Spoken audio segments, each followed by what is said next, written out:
Hey guys, Corey with Faymus Media. Today we're going to be unboxing the Blackmagic cinema camera.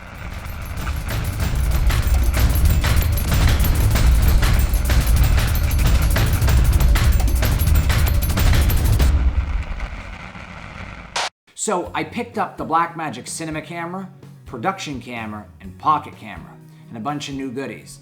And I'm going to be doing unboxing videos on them, touching base on some of the features and whatnot to give you guys a rough idea about the cameras.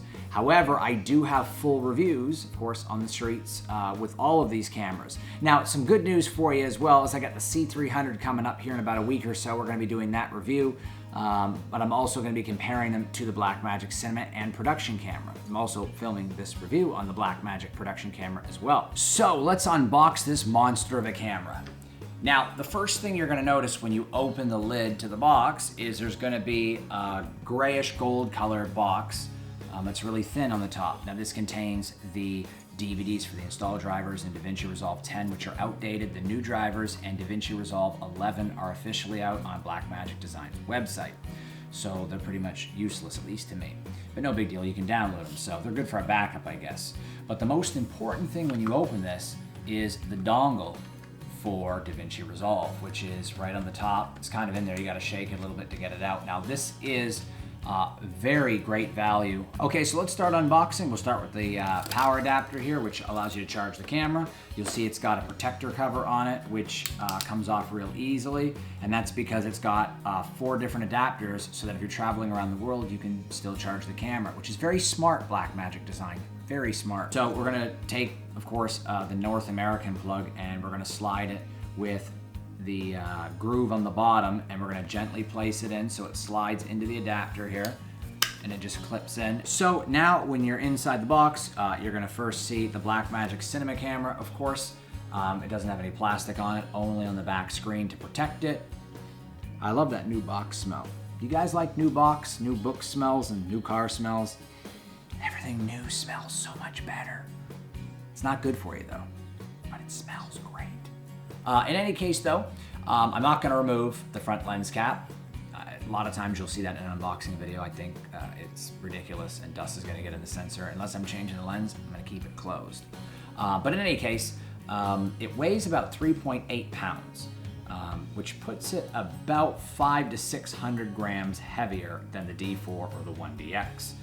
Which is really not that heavy. You can feel a little bit of the extra weight, although it's really not that much heavier when you get used to it than, say, a full-frame DSLR. They're very, very comparable. At 600 grams is really not a deal breaker, especially when you get 2.5K film quality. So, and overall, it's balanced very similar to a DSLR, and it's very easy to hold if you're just using this with a lens. I'm going to have videos on different accessories for the camera to come over the next couple of weeks, but as a camera in itself, it's really not that hard to hold, especially with just one lens. It's very similar to a DSLR. Now, also in the box, you're going to have the sunshade, which goes on the back of the camera, and of course, you're also going to have the Blackmagic Design strap, which I don't use.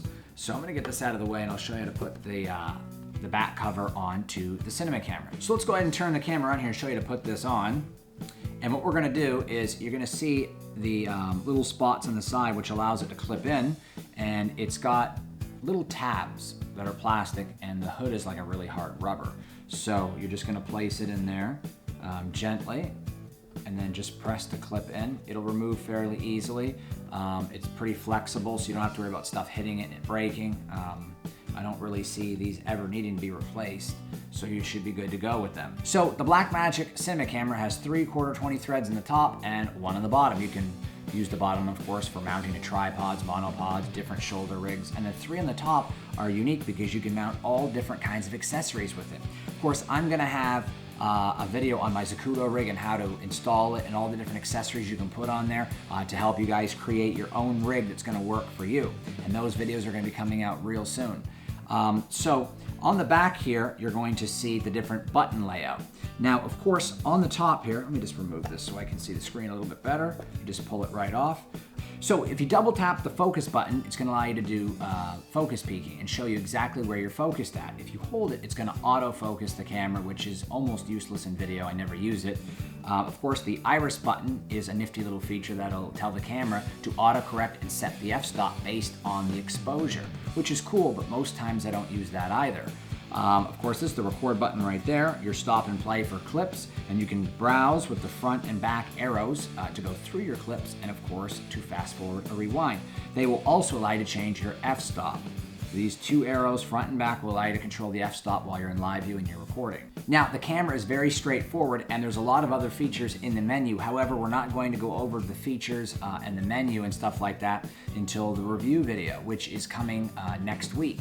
I'm actually going to be filming it this coming weekend with the C300 and the production camera. I'm also going to have an unboxing video of the production camera, but first I want to talk about a few of the features here.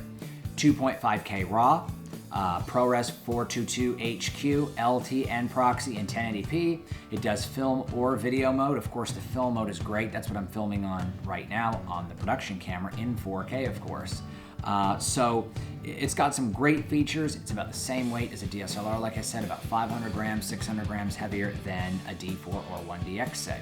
And if you have a D800E or a 5D Mark III or Mark II with a battery grip, it's about the same, maybe about 400 or 500 grams heavier than that. So it's relatively similar to a DSLR, which is a great thing.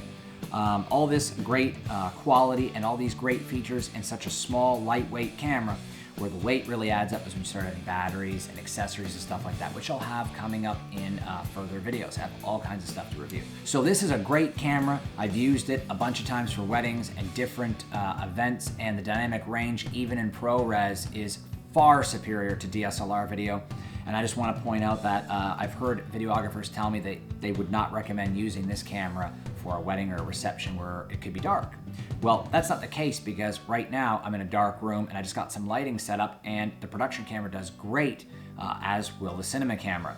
The only thing is they like a little bit of light, so as long as you have portable lighting or you're outside, you're good to go. Pitch black rooms, obviously, is not going to be great. So to give you an example, if you were to go into a really dark room with, say, the D4S, which I did a review on in New York City, I'll put the link down there in the bottom for you. That's one of the best cameras, if not the best camera on the market for low light. But even at $25,600, you get a usable image. However, the problem is that when you start color correcting and pushing the brightness of the midtones and the shadow details and even the highlights, you're going to start seeing blocking and crushing, and the colors are not going to look that good. That's where the Blackmagic cinema camera comes into play.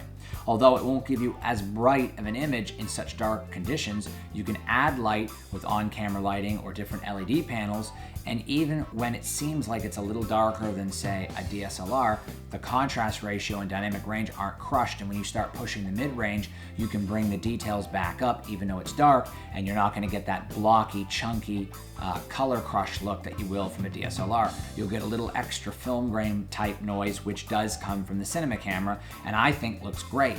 And in most situations is slight to unnoticeable, and even when you're in a really dark room and you're trying to push all the light you can, and it looks pretty darn good, and it's not overly compressed like an H.264 codec is. So in reality, the cinema camera gives you a much better image even in low light. You just got to prepare yourself with some better lighting, and that's all you really need, because this camera you can push, and if you're shooting in RAW, it's a 100% no-brainer. Throw the rule book out the window, because at that point you can push the midtones crazy far and get very little, if any, noise at all. In fact, I think that shooting in RAW on this camera in low light, you'd probably get better results than most DSLRs. The D4S is really hard to beat though in low light, but then again, like I said, it's still that H.264 blocky codec like all DSLRs. Even when using the clean HDMI out on the Nikon cameras, you're not going to get anywhere near the bit rate that you're going to get with these.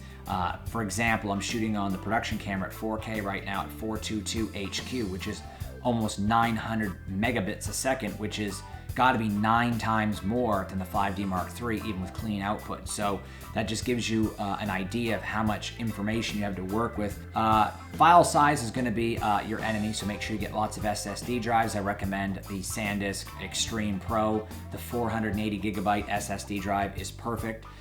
You just basically slide them in here. And this bay is very fragile where the connectors are, so just press it in gently. So I'm going to show you how to install the SSD drive. Now, I recommend recommend the SanDisk Extreme Pro. They claim 550 megabytes a second. I get about 450, but it's very consistent and very reliable. It's also SATA 6. You can plug it into your home computer, or you can get an SSD dock to plug it in and run USB 3 or Thunderbolt to your laptop, MacBook, or your computer. I'm going to do a review video on the one I have in the coming weeks. However, just to give you a little idea of how this works, this is a 480 gigabyte SSD drive, and when you're shooting on 2.5K RAW, you're only going to get about 35 minutes. So that's going to, set the standard of how many of these you're going to need. Is every 480 gigabyte card, 35 minutes RAW, hour and 15 to hour and a half of ProRes. So that's going to basically give you an idea, because in RAW, you're actually getting about 5 megabytes per frame, and there's 24 frames or 30 frames, in 1 second. So you're basically looking at those amount of frames times 5. That tells you how much data it uses in RAW. And ProRes is a little bit better and easier on the data if you don't need RAW. So you basically just go ahead and put the SSD drive right in here gently. Make sure it's flat against the front side of the camera, and you're going to be very gentle with it because you don't want to damage the connectors. And you're just going to slide it in and then close the lid. When you want to remove it, it's the same thing. Be gentle, don't wiggle, because there's a little bit of play here you can see, and you don't want to mess around like that. You just pull straight out like so, and that is it. The cooling fan is right here on the bottom of the cinema camera, and of course on the production camera as well, so don't block it. You don't want the camera to overheat. One more thing I want to touch base on is that the internal microphone is garbage. It's going to pick up the fan noise because they've got the microphone put right where the fan is, and it's going to hear all kinds of whistling from the fan. It's not that loud, but when you start cranking the microphone input to pick up people's voices or ambient noise, it's not as good as a DSLR. Not a deal breaker for me because I record on a separate audio device anyway. So the last thing I want to touch base on is the battery. Of course, they say it's good for 90 minutes. I only get about an hour or so while shooting. If I leave it on standby, I might actually get the whole hour and a half. Now, that is not a deal breaker for me or for most people, but it's kind of annoying that you can't remove the battery, and it takes about 2 hours to charge it. So I use the Switronix battery that I have powered up to my Blackmagic production camera, and that gives you about 4 extra hours of battery life, so in total 5 hours. And basically you can just charge that. It takes about 6 hours to charge it. Charge them the night before. It has battery indicators and all that stuff. You can just plug it in. And if you have 2 of those, you'll be shooting all day long, and that will solve your power problems completely. Unless, of course, you can walk around the reception floor or any event floor that you're at with, of course, an extension cord and keep the camera plugged in. It's kind of a hindrance that you have to do that, but then again, you're playing with the big boys now, and you got the 2.5K and the higher dynamic range, the film look, and all the different features that you can't get with a DSLR, so it's not really a deal breaker. Just basically think of it like this. You buy the camera, all you have to do is get a couple of SSD drives, a dock, a light, and a battery, and you're rolling. So by the time you add all that up, it's about the same as buying, like say a 5D Mark III with a couple of accessories, and it's not that big of a deal because you're getting all that extra quality and headroom in your videos. So don't let it hold you down from buying the camera that you need to buy a battery or a light, or be confused with what to do, because it's very, very simple. Camera, light, battery, SSD drives. This thing will perform beautifully. Just make sure you've got lots of power and light. That's it. Not a big deal at all. I've been using it at a couple of weddings, and believe me when I say it's worth it, because the images are much better than a DSLR. So I hope this unboxing video has been helpful for you guys. I'm gonna have the full review on the streets of New York coming up. Don't forget, if you want to purchase this camera, use the information box below and support the channel and use those links. Don't forget to subscribe, and I got some more stuff coming, guys. All kinds of exciting review videos and unboxing videos. I'm Corey with Faymus Media, and happy shooting.